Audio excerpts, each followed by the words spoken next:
Hello दोस्तों, आज मैं आपके लिए लाया हूँ TG2 के पार्ट 4, TG2 पेपर का पार्ट 4।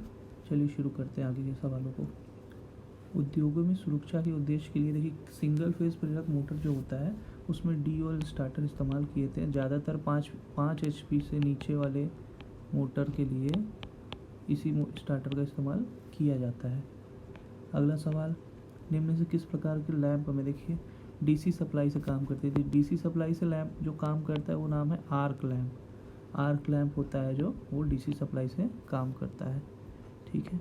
अगला सवाल जो है देखिए, इसमें मानक पूछा है BA से मानक के अनुसार जो है फर्श से पंखे की न्यूनतम ऊंचाई क्या होती है। ज़मीन से फर्श से जो है पंखे की न्यूनतम ऊंचाई होगी 2.75 मीटर।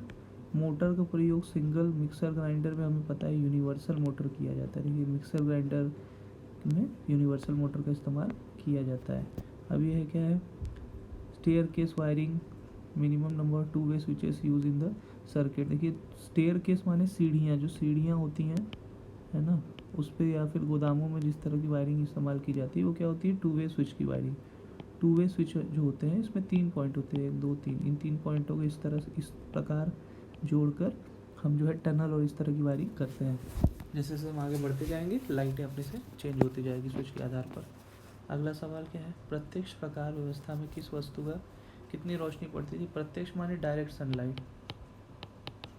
डायरेक्ट सनलाइट जो डायरेक्ट लाइट जब किसी चीज़ पे पड़ती है तो लगभग 90% होती है, जो हमारे घरों में बल्ब डायरेक्ट किसी चीज़ को उजाला देता हो। अगला देखिए, मानक क्या पूछ रहा है, BAS के अनुसार DC की आपूर्ति में पॉजिटिव, देखिए लाल रंग धनात्मक होता है, काला रंग ऋणात्मक होता है, ऋणात्मक हो जाएगा।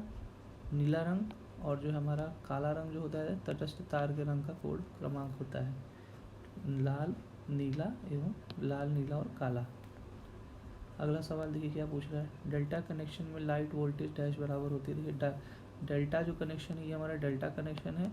इसमें लाइन इसमें जो है फेज़ वोल्टेज जो होते हैं बराबर होता है, जो है ये फेज़ का वोल्टेज, ये फेज़ और ये तीनों फेज़ के वोल्टेज बराबर होते हैं। ठीक है, लाइन वोल्टेज जो इसमें line voltage is equal two phase voltage. देखिए अगला सवाल क्या है, तुल्यांकित मोटर में शुरुआती टॉर्क जो है, देखिए शुरुआती जो टॉर्क होता है इसको कम करने के लिए पदार्थ को चाल दोकर हंटिंग प्रभाव को रोकने के लिए प्रयोग किया जाता है। देखिए हंटिंग क्या होता है, मोटर में जो हंटिंग जो घनघनाहट होती है, जो झटका उसको मिलता है उसी को हंटिंग कहते हैं। इसको रोकने के लिए हम लोग क्या है, डैम्पिंग वाइंडिंग का इस्तेमाल करते हैं। डैम्पिंग वाइंडिंग क्या होता है, एक पोल में हम जो है इस वाइंडिंग को आपस में शॉर्ट करके लगा देते हैं, आपस में ये शॉर्ट रहती हैं। ठीक है, इसी को डैम्पिंग वाइंडिंग कहती है। स्क्वायरल केज है ना, वाइंडिंग टाइप ऑन रोटर, और इसको लगाया कहाँ जाता है, रोटर पे। डैम्पिंग वाइंडिंग हमेशा रोटर पे की जाती है। स्क्वायरल केज मोटर पे देख लीजिए, रोटर पे इसकी वाइंडिंग की जाती है, शॉर्ट सर्किट वाइंडिंग। अगला हम क्वेश्चन क्या पूछ रहा है, घरेलू उपकरण में तापन तत्व के लिए निम्नलिखित में से किस सामग्री का प्रयोग किया जाता है। हीटिंग एलिमेंट के लिए हम जो है नाइक्रोम वायर का इस्तेमाल किया जाता है। नाइक्रोम वायर जो हमारे हीटरों में या फिर प्रेस आयरन इन सब में इस्तेमाल किया जाता है। अगला सवाल देखिए क्या पूछ रहा है, BH वक्र। देखिए BH वक्र ये बहुत ही ज़रूरी वक्र, इसे आपको याद करना पड़ेगा। ये हमें मैग्नेटिक फ्लक्स, ठीक है, मैग्नेटिक फ्लक्स को बताता है और कहता है मैग्नेटिक फोर्स को बताता है। जो ये वाली लाइन है ये मैग्नेटिक फोर्स को दर्शाती है, और जो खड़ी लाइन होती है वो हमें जो है फ्लक्स की डेंसिटी, मतलब कितना ज़्यादा मैग्नेटिक फ्लक्स है। देखिए BH कर्व यही बताते हैं कि जैसे जैसे हम किसी तार में वो वोल्टेज को बढ़ाते जाएंगे तो उसका ये करंट भी बढ़ता जाता है। जो करंट बढ़ने के साथ उसका मैग्नेटिक फ्लक्स की डेंसिटी भी बढ़ती है, पर एक समय पर जाने के बाद वो सैचुरेट हो जाता है, वहाँ से वो ख़त्म हो जाता है।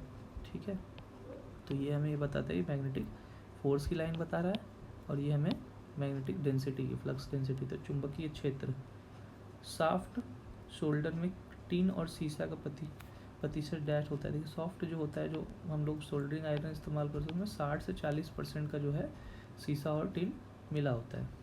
अगला जो सवाल है ये क्या पूछ रहा है, एक मीटर तार में 60 ओम का प्रतिरोध है अगर, तो 240 मीटर तार में प्रतिरोध की गणना करें। देखिए यहाँ पे किया है 1200 मीटर है, तो इसको हमने 60 से भागा किया तो हमारा एक आया 20 ओम का मीटर, मतलब 20 ओम रेजिस्टेंस पर मीटर तार में जा रहा है। तो इसी को इस आधार पे 240 को जब 20 से जो है आप जो है भागा दे देंगे तो 12 ओम हमारा आएगा। ठीक है, 240 को जब 20 से भागा देंगे तो 12 ओम प्रति ओम रेजिस्टेंस आ जाएगा। अगला सवाल क्या पूछ रहा है, देखिए आमतौर पर ड्यूल स्टार्टर का प्रयोग जो है 3 फेज डैश की 3 फेज के प्रेरक मोटरों में चालू करने के लिए किया जाता है। देखिए 5 HP तक के जो मोटर्स होते हैं उनको हम लोग डायरेक्ट चालू कर सकते हैं, पर उनसे नीचे के जो पैम होते हैं उनको DOL से स्टार्ट किया जाता है, DOL से। ठीक है, अगला सवाल क्या पूछ रहा है, DOL। अगला सवाल है if 3 resistance of 5 ohm are connected in series, total resistance. देखिए ये तो बहुत ही सिंपल सवाल है, तीनों रेजिस्टेंस को सीरीज में जोड़ दिया तो हमें 15 ओम का रेजिस्टेंस मिल गया। अगला सवाल क्या पूछता है, डोमेस्टिक AC आपूर्ति में RMS का मान क्या होता है। देखिए RMS पहले समझा दे, R होता है root mean square. Root mean square माने जो हमारे DC में बिजली का जो इस्तेमाल होता है, पावर हमेशा एक ही होता है। पावर हमें पता है कि वोल्टेज ज़्यादा रहे चाहे कम रहे, चाहे करंट ज़्यादा रहे चाहे कम रहे, दोनों मिलके किसी भी डिवाइस को चलाने के लिए पावर एक समान ही लेंगे। पर इन पावर को AC और DC अगर दोनों से ऑपरेट किया जाए तो इसी को RMS वैल्यू से निकाला जाता है। देखिए इसमें होता क्या है कि हम किसी भी मोटर हो या कोई भी अन्य प्रकार का कोई भी सामग्री हो, उसमें जितना करंट AC से देंगे, जितना करंट और वोल्टेज AC चाहेगा उतना ही DC करंट भी लेता है। पर इसके मानक को निकालने के लिए जो फार्मूला इस्तेमाल किया जाता है उसको RMS कहा जाता है, रूट मीन स्क्वायर कहा जाता है। ठीक है, ये मुख्यतः AC और DC में एक समान पावर को दर्शाने के लिए इस्तेमाल किया जाता है। इसका मानक 0.707 है। अगला सवाल, गैस से भरे टंगस्टन फिलामेंट लैम्प का कार्यकाली तापमान देखिए 2200 डिग्री पे जो है काम करता है। अगला सवाल, CFL का फुल फॉर्म क्या होता है, कॉम्पैक्ट फ्लेमिंग फ्लोरेसेंट लैम्प। ठीक है, अगला सवाल क्या पूछता है, देखिए सवाल को समझिए, फैराडे के इलेक्ट्रोलाइसिस के पहले नियम के अनुसार देखिए पहला नियम फैराडे का क्या था, इलेक्ट्रोलाइसिस का। इलेक्ट्रोलाइसिस जो हमारी बैटरियों में इस्तेमाल होता है, इस नियम में उसने बताया था कि इसमें जितना करंट दिया जाता है, ठीक है, जितना करंट दिया जाएगा इनकी प्लेट्स पे, ठीक है, उतना ही इनके ऊपर जो है केमिकल रिएक्शन होगा। ठीक है, जितनी एनर्जी इसको दी जाएगी उतनी ही इसमें मास इकट्ठा होगा, केमिकल मास इसमें इकट्ठा होगा। मतलब द्रव्यमान इसमें बढ़ता जाएगा, इसकी ग्रेविटी जो है बढ़ती जाएगी, और उसको बनाने के लिए इलेक्ट्रोकेमिकल इक्वेशन जितना टाइम लगेगा उतना ही करंट और उतना ही टाइम लगता है। ये तीनों को मिलाकर ये काम होता है। ठीक है, तो इसका सही आंसर है ZIT। Z का मतलब इलेक्ट्रोकेमिकल इक्वेशन, I का मतलब करंट और T का मतलब टाइम। देखिए अगला क्वेश्चन क्या पूछ रहा है, ACR का पूर्ण नाम क्या होता है, aluminium conductor steel reinforce, aluminium conductor steel reinforce. ठीक है, अगला सवाल क्या पूछ रहा है, DC सीरीज मोटर का प्रारंभिक टार्क। DC सीरीज मोटर जो होता है उसका प्रारंभिक टार्क जो होता है बहुत ही उच्च होता है, इसीलिए इसको हम लोग जो है DOL स्टार्टर का इस्तेमाल करके शुरुआती करंट को कम करके दिया जाता है। अगला सवाल क्या पूछ रहा है, स्लिप रिंग मोटर का स्वीकृत खेज प्रेरक मोटर के स्थान पर वरीयता दी जाती है जहां डैश की आवश्यकता होती है। देखिए इसमें किसकी आवश्यकता होती है, उच्च प्रारंभिक टार्क की आवश्यकता होती है। स्लिप रिंग मोटर में उच्च प्रारंभिक टार्क की आवश्यकता होती है स्लिप रिंग मोटर के लिए। ठीक है, अगला सवाल क्या पूछता है, तार के मानक गेज की सीमा। देखिए ये हमारा गेज मीटर है, गेज मीटर हमें क्या दिखाता है, यहाँ पे जितना बड़ा छेद रहेगा उतना 0 और यहाँ पे छोटे से में 32। जिस तरह से हमारे तार की मोटाई पतली, जैसे से हमारा तार पतला होता जाता है वैसे उसका गेज भी बढ़ता जाता है। ठीक है, अगला सवाल क्या है, आमतौर पर 3 फेज स्क्विरल केज प्रेरक मोटर का पूर्ण भार करंट, देखिए उसका पूर्ण भार करंट हमेशा 1.5 गुना होता है। निर्धारित जो भार उस पर दिया जाए, निर्धारित HP का 1.5 गुना उसका भार होगा। अगला सवाल, DC मोटर की दिशा को कैसे बदला जा सकता है। देखिए DC मोटर की दिशा को बदलने की या तो उसमें से मैग्नेटिक फ्लक्स को बदल दिया जाए, आमतौर पर क्या होता है फील्ड को बदला जाए, और या तो फिर आर्मेचर टार्क को बदला जाए और आर्मेचर के कनेक्शंस को बदल दिया जाए। ठीक है, तो इसमें सबसे आसान होता है फील्ड को बदल देना, ठीक है। इनमें से कोई भी किया जाएगा, मोटर उल्टा घूमना शुरू हो जाएगा। अब अगला सवाल पूछा है, एक स्टेपर मोटर की प्रति घूमड़ कितनी छोटे स्टेप्स होते हैं। देखिए स्टेपर मोटर जो कंपनीज में इस्तेमाल किया जाता है, छोटे छोटे ये जो है स्टेप्स लेके घूमता है, इसमें लगभग 200 स्टेप्स वो बदल सकता है। ये हल्का ऐसे ऐसे ऐसे ऐसे इस सिद्धांत पे काम करता है, ठीक है, छोटे छोटे दांतों पे काम करता है। अगला, सीसा एसिड बैटरी में निम्न में से किस इलेक्ट्रोलाइट का प्रयोग किया जाता है। सीसा एसिड बैटरी में जो है हमें पता है सल्फ्यूरिक एसिड का इस्तेमाल किया जाता है। अगला सवाल देखिए, मानक पूछ रहा है बीएस के अनुसार फर्श से स्विच बोर्ड की ऊंचाई 1.5 मीटर की होती है, ठीक है। अगला है, ट्रांसफार्मर में लोड के अनुसार किस प्रकार के क्षेत्र में परिवर्तन होता है। तांबे के श्रेय में। देखिए सब जब ट्रांसफार्मर चलता है उस पर जब लोड डाला जाएगा तो सबसे ज़्यादा लॉस उसका होगा कॉपर लॉस, कॉपर लॉस उसमें सबसे ज़्यादा होगा, ठीक है। अगला सवाल क्या पूछा है, एमएमएफ का पूर्ण रूप। देखिए एमएमएफ का पूर्ण रूप होता है मैग्नेटिव motive force, magneto motive force होता है।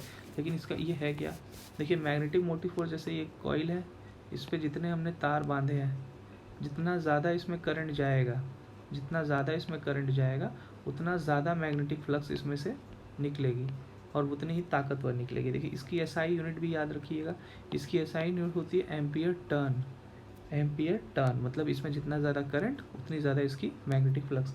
ये है हॉपिंसन लॉ के द्वारा इसको दिया गया था। इसका इस्तेमाल ज़्यादातर हम देखेंगे कि जो एमआरआई मशीन्स और बड़े बड़े जो मेडिकल इक्विपमेंट्स होते हैं उसमें इसका इस्तेमाल किया जाता है, ठीक है। उसमें बहुत पावरफुल मैग्नेटिक फील्ड्स को पैदा किया जाता है।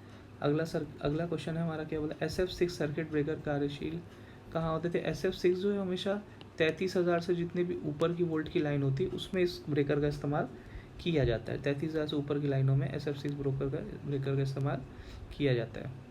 अब देखिए क्या अगला सवाल क्या पूछ रहा है, CTC प्रकार की अग्निशामक यंत्र। देखिए CTC क्या है, बिजली से लगने वाली आग का CTC, carbon tetrachloride, carbon tetrachloride जो है ये हमारा उसका पूर्ण रूप है और ये बिजली से लगने वाली आग को बुताने के लिए इस्तेमाल किया जाता है। OBC का पूर्ण रूप OCB, oil circuit breaker. Oil circuit breaker हमारे पुराने टाइम, अभी तो एयर सर्किट ब्रेकर आते हैं, लेकिन पुराने टाइम पे जो भी इंसुलेटर्स आते थे या फिर जो भी सर्किट ब्रेकर्स आते थे वो ज़्यादातर ऑयल सर्किट ब्रेकर ही होते थे। इसमें तेल भरा होता था और इस तेल के अंदर ही हमारा इक्विपमेंट लगता था जो जुड़ता और छूटता था, ठीक है। अगला सवाल क्या है, किस ट्रांसफार्मर कोई श्रेय नहीं होता। देखिए आमतौर पे आदर्श ट्रांसफार्मर, जिसको आइडियल ट्रांसफार्मर कहते हैं, उसमें कोई भी लॉस नहीं होता, लेकिन ऐसा कोई ट्रांसफार्मर है नहीं, या इस तरह के बनाना बड़ा ही मुश्किल है और बहुत ही महंगा पड़ता है आदर्श ट्रांसफार्मर बनाना। अगला सवाल क्या है, ट्रांसफार्मर की सुरक्षा के लिए आमतौर पर किस प्रकार के रिले का प्रयोग किया जाता है। ट्रांसफार्मर की सुरक्षा के लिए मुख्य तौर पे बकस रिले का इस्तेमाल किया जाता है, बकस रिले का इस्तेमाल किया जाता है। अगला सवाल, विमानों, जहाज़ों और कई यूरोपीय देशों में घरों की विद्युत आपूर्ति सुरक्षा प्राथमिक पर ध्यान देते हुए विद्युत आपूर्ति लाइन जो है उसकी वोल्टेज हमेशा 110 वोल्ट है। आप ट्रेनों में जाएंगे तो देखेंगे 110 वोल्ट है, जहाज़ों में 110 वोल्ट है। इनकी जो वोल्टेज है इनको कम रखा जाता है, पर यहाँ देखेंगे तो फिर इनकी जो फ्रीक्वेंसी होती है वो हाई होती है। यहाँ 60 हर्ट्ज़ में बाहर के देशों में इस्तेमाल की जाती है, जहाज़ों में तो 400 हर्ट्ज़ तक भी जाता है कुछ सामान के लिए। तो अलग अलग जगहों पे वोल्टेज घटाया जाता है तो फ्रीक्वेंसी बढ़ा दी जाती है ताकि पावर बराबर दी जा सके। अगला सवाल, अब देखिए ये पूछ रहा है, एक 3 फेज़ 50 हर्ट्ज़ वाली प्रेरक मोटर में 500 RPM पे चल रही है, पोल की संख्या निकालनी है, ठीक है, पोलों की संख्या निकालनी है। तो इसमें देखिए पोल निकालने की हमें पता है कि 2 पोल पे ज़्यादातर जो है 2 पोल पे 3000 की स्पीड होती है और उसका पोल बढ़ा दिया जाए तो 1500 की स्पीड निकल जाएगी। तो अगर हमारे पास यहाँ स्पीड दी हो तो हमें पोल निकालना बहुत ही आसान है। अगला सवाल देखिए, 3 फेज़ वाले आपूर्ति प्रणाली किस प्रकार के भू रिसाव सर्किट ब्रेकर का प्रयोग। देखिए भू रिसाव सर्किट ब्रेकर मतलब अर्थ लीकेज सर्किट ब्रेकर, जो लाइट अगर कहीं से भी ज़मीन पे छुआ रही है तो वो पूरा बंद कर देगा। तो उसके लिए 4 पोल वाले चौहरे पोल देखिए ये आप देख सकते हैं, इसमें यहाँ आ गया R, इसमें Y, इसमें B और इसमें आ गया आपका अर्थ। इसमें हमने अर्थ की लाइन दे दी और इस तरह से जो है इसको हल्का सा भी कहीं से लीकेज करंट मिलेगा अर्थ का तो ये ट्रिप हो जाएगा। तो इसमें 4 पोल वाली लाइन का इस्तेमाल किया जाता है। जब मोटर गति स्थिर है तो स्लिप कितनी होगी। देखिए मोटर अगर बराबर स्पीड पे चल रहा है, स्लिप माने होता है ये रोटर हमारा घूम रहा है और ये हमारी पीछे रहेगी इससे। तो अगर ये दोनों बराबर हैं तो ये स्लिप कहीं से आएगी नहीं, ये 100% चलेगा। तो ये 100% हो जाए। स्लिप माने कि हमारा रोटर जो है पीछे रह जाता है और फ्लक्स जो है आगे, अब जो करंट के जो मैग्नेटिक फील्ड है वो आगे जा रही है। ठीक है, अगला सवाल क्या पूछते हैं, एक पूर्णांक अवशोषित सीसा एसिड बैटरी का विशिष्ट गुरुत्वाकर्षण क्या होगा। गुरुत्वाकर्षण देखिए, जब एक बैटरी पूर्ण तरह चार्ज होगी तो उसकी जो ग्रेविटी होती है वो लगभग 1280 होती है, यहाँ पे दिखा रहे हैं। और ये 1280 देखिए, डिस्चार्ज जब बैटरी रहेगी तो ये अंदर डूब जाएगा, और जब बैटरी चार्ज रहती है तो ये एसिड के ऊपर चल जाता है। इसके नापने वाला यंत्र को क्या कहा जाता है, हाइड्रोमीटर। इसको नापते हैं, इसको कहा जाता है हाइड्रोमीटर। हाइड्रोमीटर से हम इसे नापते हैं। और जब ये पूर्ण तरह चार्ज होता है तो ये 1280 से लेकर 1300 तक चला जाएगा, और ये जब डिस्चार्ज होगा तो ये लगभग 1100 के आसपास होता है, 1120 या 1100। ठीक है दोस्तों, आपको ये वीडियो कैसा लगा अवश्य अपने कमेंट दीजिए।